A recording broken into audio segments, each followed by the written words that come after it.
Good evening, everybody. How's everybody doing tonight? Want to just give it a few minutes for people to grab and get on here. We got some exciting news, actually, three parts tonight. Earlier today we had heavy rains here in West Michigan, kind of a dreary day, and then the sun would come out. Kind of like the battle we've been through this last year. Think about it. We've gone through some dark days. We've gone through times when we were met with all kinds of opposition. And yet today is another day that we can declare victory. And this time it is real. And very soon it is going to put a nail in the coffin of this journey that we have been on together.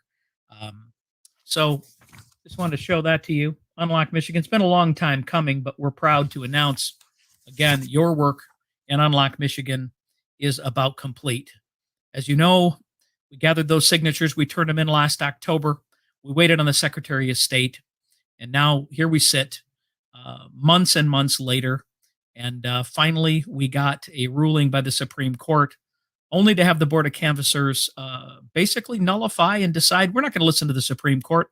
We're going to listen to a Democratic lawyer who's going to question the validity of our own Michigan Supreme Court.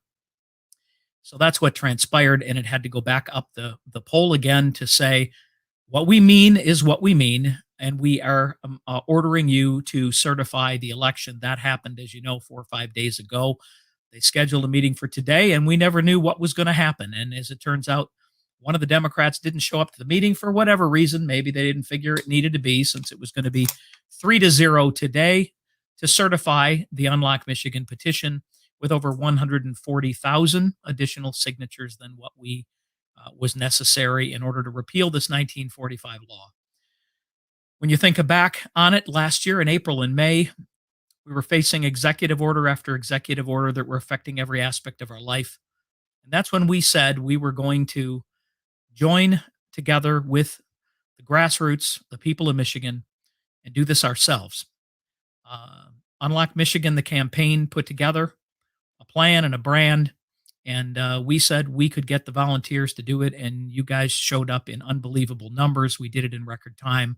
And now victory is upon us. All that is left at this point is the Senate and the House to vote to officially repeal the law. As you know, both branches already voted to have it repealed, only to be vetoed by the governor. And that was done in an effort to bypass a lot of this. But she refused to even get rid of a law, and the Democratic legislators refused to vote to get rid of a law that was unilaterally considered unconstitutional the same day as we turned in those petitions last year on October the 2nd. So the Senate is, I believe, going to take this up on Thursday, day after tomorrow. That is their first day back in session. The House is not in session this week. We believe that they will take it up on their first day or within a day or two of them coming back. They've got some dates on their calendar. And once that is done, it is veto proof. The governor has no ability to do anything with this, and it will officially repeal that law so that, as we mentioned for the last 15 months, that no other governor ever again will be able to utilize a law with unlimited time frame and control every aspect of our lives.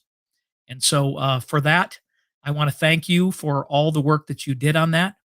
I want to give yourself not just a pat on the back, but I want you to spread the word for those that signed and those that aren't watching this. I want you to share this video because there's more to come that I want you to share as well. We've come on a long journey together. Stand Up Michigan has become an organization that has done much more than that. We retained the House with your help. We are now expanding into county chapters, which is vitally important. And that brings me to the second point that we have for today. And that is, I don't know if you had paid attention or heard, but got the Detroit News article right here. And in addition to that, they amended their agenda today to also take up the language for what is going to be considered Unlock Michigan 2. We're calling it the sequel. And this particular ruling, again, in another development, the Board of Canvassers approved today the summary language for a new petition from Unlock Michigan for a new proposal to curb the emergency orders of none other than the health departments. As you know, this governor decided that they were going to pivot She even declared after that law was considered unconstitutional and all the executive orders were gone. What did she do? She said, I have 21 more days to govern. And the Supreme Court came back and said, you do not have any days any longer. You are ordered to, all those executive orders are null and void. The media carried her water for her and continued to play the game so that we would continue to be and consent to those same orders while she had time to pivot and declare the health department to begin to take care of and handle these same mandates. And as we went into November, they utilized those in some of the same manner. Doing what? They basically said to them that you needed to sign these petitions, and they're not going to do anything to me because I'm going to pivot to the health department. So I guess where we're at today is we have decided that how do you eat an elephant? One bite at a time. And so we get rid of her law from 1945 that she operates under. Now we pivot to the health department. Think about that. All of the orders that have been done through November and December for the pause, all of the extensions that happened through December and January to the restaurants and to the businesses and to what they needed to wear on their face and the distance that needed to be kept and how many people could be inside and what the customers had to say and what you had to do while they were there. All of those things will also now be null and void after 28 days. We are going to, as Unlock Michigan is to limit this to the same 28 days as the 1976 law that exists on the books today. That 76 law allows her for 28 days under a declared emergency. And after that, she has to get and move away forward with the checks and balances of our legislature. We are doing the same thing now with the health departments, making sure again that, and what it will say here is that there will be a limit of 28 days. After that, they will have to have a written specific plan. It will have to be approved by our legislature in order to extend that time frame. And or if they decide to try and do this locally, it will have to be approved by their local governing body, which could be county commission and so on. So this is where we're headed now, is Unlock 2, and we need your help, probably more so than we did last time. And I just want you to know that with this, we need everyone to sign up, first of all. So I'm going to click up on here. While I get a chance, I want you to go to our standupmichigan.com. You will see a county sign up. The reason the county sign up is, if you remember when we did this last year in July and August and September, schools obviously were closed. They continue to be closed in September. Businesses were closed in most capacity, especially for the first part of those months. No outdoor gatherings were allowed. We weren't even supposed to have protests for freedom, or freedom festivals, as we tried to call them. And yet we did those things and we got those signatures, and you went out and did that despite there not being able to have gatherings, despite sports not being played and school not being obviously run in person. So we have a big advantage this summer in that we are returning to normal and outdoor. There are no mandates. Therefore, we can have get-togethers, and we are going to and have been organizing by county. This is how and why we're doing this. Part of this is for us to be able to take this to the next step. So we need you to go to standupmichigan.com if you have not, and the majority of you watching have not. We want you to sign up. Under standupmichigan.com, you'll immediately go to signing up by your county. It will ask you to identify the areas in which you'd like to be able to participate or help at your county.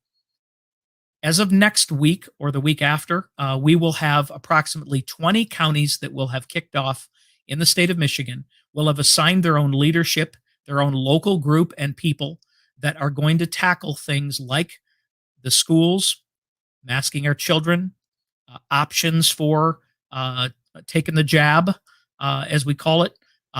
They will be handling election integrity issues, identifying people within school boards and areas that need to be replaced, as well as other elected officials as we move forward.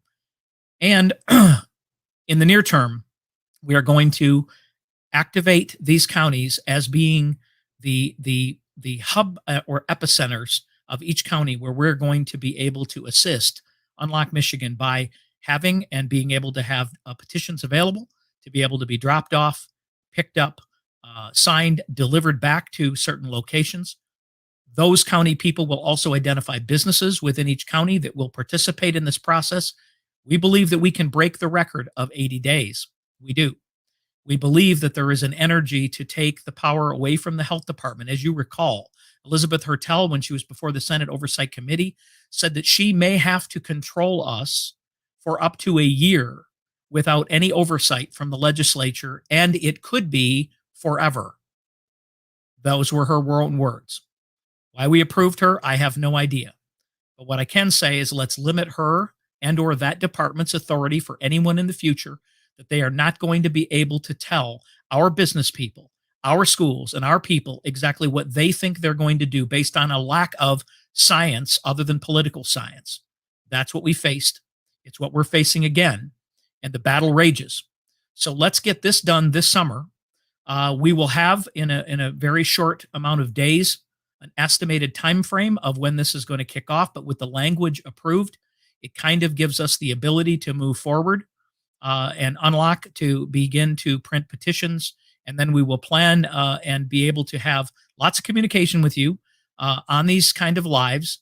And we will have additional communication methods with you as well. But once you've signed up under your counties, then you're on our email list. We may do some videos, especially some directional videos on how to fill out petition sheets for those of you that didn't help last time, or those of you that did, to remind you of what needs to be done. We're going to send those to you via email, both from Unlock, and also we will do that to those that have signed up through or via the county. You will also be able to participate then in the committees of your choice, whether it's things involving the schools and our kids in school going into fall and the summer, what's necessary to make sure that they make it optional for these kind of coverings when it comes to kids going back to school. And then the same thing with businesses and mandates in regards to the jab when we start talking about businesses, healthcare systems, and so on. There's a lot of work to be done. We're going to utilize everybody and everything that we have at our disposal, but we need your help. We want to identify 500 plus people in every county to help get this done. We're going to have some county chapters that may cover some surrounding counties if we don't have leadership there, but we're going to be looking for leadership and or appoint people in each and every county. And then we want them to stay on board as we move forward with the other plans into the fall, into 2022, where we have to defeat this governor, this attorney general, and this secretary of state. We also need to move into obviously looking forward to 2024. And we've got to eliminate, replace, retain good House members. And we have to get rid of those and raise up and rise up people and train them and provide them resources for people to run, to defeat those who do not stand up for freedoms and liberties and the Constitution of our state of Michigan and the United States Constitution. So that is, I'm going to say number two. So all of you that are excited, I want to see some comments in here about your ability to participate in this. So get up, sign up. We're going to show up. We're going to give you access to this, and we will be giving you some interesting information for all of you that helped circulate last time. And for those of you that signed last time, we're going to be able to get you access to petitions in a very interesting way, unique way. And we think that's going to help us get this done again quickly through the summer and bring us all together and let us continue to communicate with each other on the areas in which we agree and be able to point out to our legislators and our governing bodies around us what it is they're doing and what it is they're not doing, because we, the people, are standing up. We're not going back into our slumber. And that brings me to number three. Are you ready for number three? So those of you just joining say, what did I miss? Just want you to know, Unlock Michigan again today was officially certified by the Board of Canvassers. It will go to the Senate. It will go to the House. They will both vote to approve. I anticipate getting every single Republican vote, and I would hope that we would get Democratic votes. And I want you to write it down if you're in a district that has a Democratic senator or House member. Because if they indeed vote no on this, they are voting to keep a law on the books that our own Supreme Court deems unilaterally unconstitutional. What kind of a legislator is that, and who exactly are they representing? That's a good question as we move into 2022. I believe we will get every single vote, and I hope we get some bipartisan votes on this as well, but don't hold your breath there. So that brings us to number three. Some of you may have seen, if you aren't already a part of the Stand Up We the People Facebook page or our locals, that I had a very unique opportunity this last Wednesday to join President Trump and his legal team and a handful of other people from around the country in joining him at the press conference where we were able to discuss and he was able to announce the class action lawsuit that is being filed through the Americans First Policy Institute. And President Trump is going to be the lead class representative in this class action lawsuit. We will be joining that lawsuit as Stand Up Michigan. As you know, 400,000 of you that were members of ours back in May of 2020 were deleted. It wasn't just us as an organization.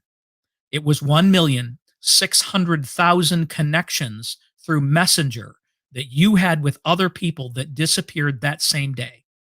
Our connection and lifeline to each other and many connections that you had and had made to people who were going through the same things you were going through were all deleted on that day. Through the summer, we had a Facebook page. It had 113,000 plus people that were following us on that page through Unlock Michigan. And Unlock Michigan, Stand Up Michigan, Unlock Michigan Facebook group had over 100,000. The Stand Up Michigan Facebook page had 113,000. I point that out to you because the day after the presidential election, at about between 10 and 11 p.m. that night, both of those platforms were deleted. No notice, no warning. We weren't doing anything other than communicating with what happened the night before. How did all of these leads vanish in all of these states? We were communicating with each other, and big tech simply said, we do not want you to be able to talk with each other. We want your only communication to come from us in social media, to come from protected sources, which at that time included not just CNN, MSNBC, ABC, CNN, and ABC, NBC, excuse me, but also Fox News, who did egregious things on election night in declaring Arizona, but not declaring other states that were obviously had huge numbers. This was planned. This was orchestrated, and it was meant to literally separate us from each other. We were in the lockdown and we were headed into November where we had to go into the pause because the spike was continuing, as they said. Other things were allowed to happen, as you know, and big tech was a part of those. They funded those drop boxes. They did all kinds of things, but most importantly, they affected our free speech. It is vital that our free speech and our voices be heard and be protected. And I was asked by the president and some of his staff to come to his golf course out in New Jersey to be there for that press conference. It was an honor. We had an incredible lunch for almost an hour afterwards, where I was able to hear of what had transpired, some of which happened over the last 6 or 8 months, and what the president's plans are. And when I say president's plans are, he didn't give me details, obviously, about his plans in 2024, but he, as you've probably read, knows what he's going to do. But he is absolutely very active in retaining and taking back the House, I should say, in 2022, identifying leaders that will back America First agenda, the agenda that puts the people in front of the government, and those that do not are going to be sought out for primary opponents. They're going to be sought out for those that are Democrats as opponents, period. And we believe that we are going to absolutely have a landslide victory in 2022. But that assumes that we still have a voice that can be shared on multiple platforms. As you know, we were all excited when the new platform Parler came out. Didn't work out so well, did it? Then there was Frank Speech, going to be the end-all, beat-all, millions and millions of dollars put into it. And it is a great social network, almost like live feed network, very similar, I would say, to Right Side Broadcasting and other things. But it is not at all the communication system that they anticipated, because they too have been hacked, both inside and outside our country, we believe. It is vital that we join this effort. And I, again, have the opportunity to be involved in this. I believe as time goes forward, our message and our story will be told nationwide. You also are probably aware that Stand Up Michigan and stand up organizations are spreading. Our message is spreading through the country. How we're doing things here, the petition initiative examples, Stand Up Virginia. If you watch some of those videos, the Loudoun County school board meetings with all of those hundreds and hundreds of people were holding Stand Up Virginia signs, and they were put together by a lot of the Stand Up Virginia leadership team. There's going to be more to follow with that. But what I'm thankful for tonight is a victory that is from the past that kind of puts to bed a law that is now considered unconstitutional. Now we tackle the next one, the health department. And we know we're in a lull, but I can promise you that come August and September, there will be new mandates coming from this administration in Washington, D.C., through our governor and carried out or attempted to be carried out by our own health departments. This petition initiative needs to be done as soon as possible. We need to get those signatures verified, and we need to get the health department under the checks and balances that our Constitution demands. We know that you can do it. And once we do it this time, where do we end then? What's next? Election integrity? Very likely. So we want to take this opportunity to have you join and to sign up at standupmichigan.com. Sign up right there and make sure that you put that done. So this, again, new Facebook page, Stand Up We the People. You've already are part of that. If you're not, I want to make sure that you take a look at that. Unlock 2, the sequel, is coming soon. The language, again, was approved today. But as I said, the sequel is coming soon to a neighborhood near you. And we want to identify those people that are going to help with that particular Unlock 2 petition initiative. If you helped before, we're looking to have you help with us again. And then the last action or item is the class action lawsuit. And we, again, are going to be joining that lawsuit. And if you are or you are representative of an organization that big tech has deplatformed, demonetized without any reasoning, other than your conservative speech, then you can go to takeonbigtech.com. If you go to our locals page, you will see a video there that is posted that was done by the America First Policy Institute. You will see it has highlights of the event from last Wednesday. It's a great little 2-minute commercial piece. And at the end, it gives the website. Again, it is takeonbigtech.com. That, again, is going to enable you to put in your information and to possibly be included in the class action lawsuit. They are looking over the next period of time to add potentially hundreds of thousands of additional complainants that specifically have been affected monetarily and otherwise by big tech for no reason other than to silence your free speech. So those are the 3 keys, and that's a lot for tonight, isn't it? But I wanted to have an opportunity, see if there's some questions or comments that are in here. I want you to know that we recognize what we're facing today, and that is both big tech. It is also the health department. It is the school boards. It is the people who are deciding, the large corporations, the healthcare systems that are going to be trying to require things of us as individuals. And we have to battle these at all fronts. The way that we do that is join together in large numbers, and it isn't on this platform, meaning it isn't watching my lives and commenting here. It's taking action and signing up and showing up at county meetings and getting involved. We need you to come down off of the front of the television, out of the stands where you're now watching what we're doing out here, and getting onto the field with us and being a part of the solution. We are going to provide incredible resources from the Leadership Institute. They will be provided for youth who want to learn about conservative actions and conservatism as a whole, to be able to fight back in their own schools and otherwise.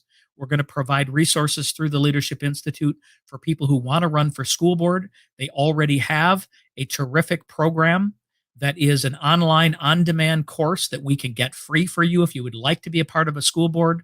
and to be able to help you run and be elected in your own local district to change the minds of those people so that they are not carrying on with critical race theory and other types of actions that they are going to be taking that are going to affect your children and mine and the minds of our next generation.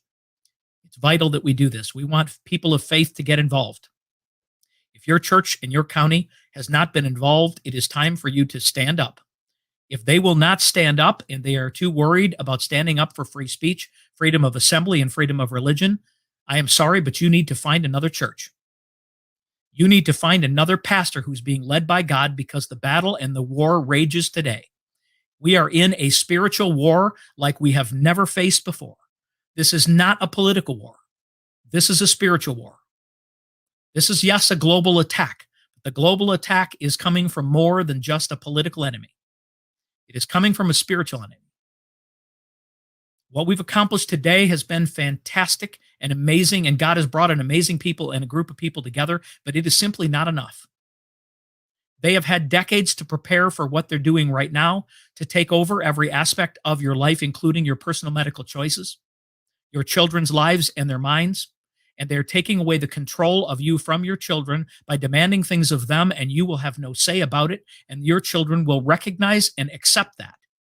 That down the road, the government ultimately has control, not my parents. Do not let that happen in your family. It's easy to say, but you're going to have to stand up. And I expect us to show up in big numbers this fall with hundreds of kids and parents outside those schools saying our children are not coming inside. And if you say they can't come in unless they do something specific, or like get a jab for 5 to 11-year-olds, or put something over their face, then I expect you to stand up in big numbers, and I want those churches to open up and help educate our children. That is demanded of us. It is important. And as the president quoted in his press conference, and I want to talk about this, George Washington said, "If freedom of speech is taken away, then dumb and silent we may be led like sheep to the slaughter." I'm going to read it one more time. If freedom of speech is taken away, then dumb and silent we may be led like sheep to the slaughter. Our founding fathers understood this principle. I believe that all of you that are on this call also believe this principle. But we need more than for you to believe it. We need you to share the information. We need you to share this video. And we need you to sign up. We also are under attacks, as I was at the press conference from and representing Stand Up Michigan out east. Our website came under incredible targeted attacks that were attempted to literally take over and find and identify our passwords, and attempting to destroy our organization as best it could. It has done it to many others. We just happen to have a godly team of people that are here to protect us. They believe in our cause, and they're doing everything they can. But we need resources. We need people to donate and to help us fight those causes. This expansion of county chapters is also going to require us to need to hire additional people, not for that particular cause, but to expand our chapters to take care of all the things that we are needing to take care of at the county level. And so when you go to standupmichigan.com and you sign up, I would also ask you to reach inside, find something within yourself, and make a donation, because that's going to be circled right around and be used to help support these counties, a county in which you live in, to be able to spread the word, to be able to do whatever is necessary for us to be effective in each and every community across this state, because it starts with you. It starts with your neighbor. It starts in your neighborhood, your city or town, your county, the state of Michigan, and this beautiful nation. God is in control, but he also expects us to stand up and sacrifice. Much is at risk. Much will be at risk when you stand up. But our forefathers risked everything. Everything so that we would have the opportunity to sit where we are today. They also warned us what would happen if we sat back and allowed these freedoms to be taken away through consent in the name of a disease, in the name of global, whatever you want to call it, in the name of racism, you name it, class warfare. We don't buy it. We don't believe it. We are Americans. We have an incredible American spirit. I appreciate each and every one of you. I ask you to join us in Stand Up Michigan. Join your county chapters, participate, circulate, and help sign and help get the Unlock Michigan 2 campaign and get the health departments out of your lives, out of your businesses. Support those that have been affected by these. And if you sign up and do that, we're going to also attack all of these other areas in which they're attacking us, from big tech to the school systems, to protecting our children and the minds of our children. And we just ask you to pray for our country, pray for our leaders, present and past. Pray for each other and pray for us to do things in the right way, not the way not the way the left does them, not the way the enemy wants us to fight them. I want to do it because we believe and know that the best of America is still yet to come. Have a great evening.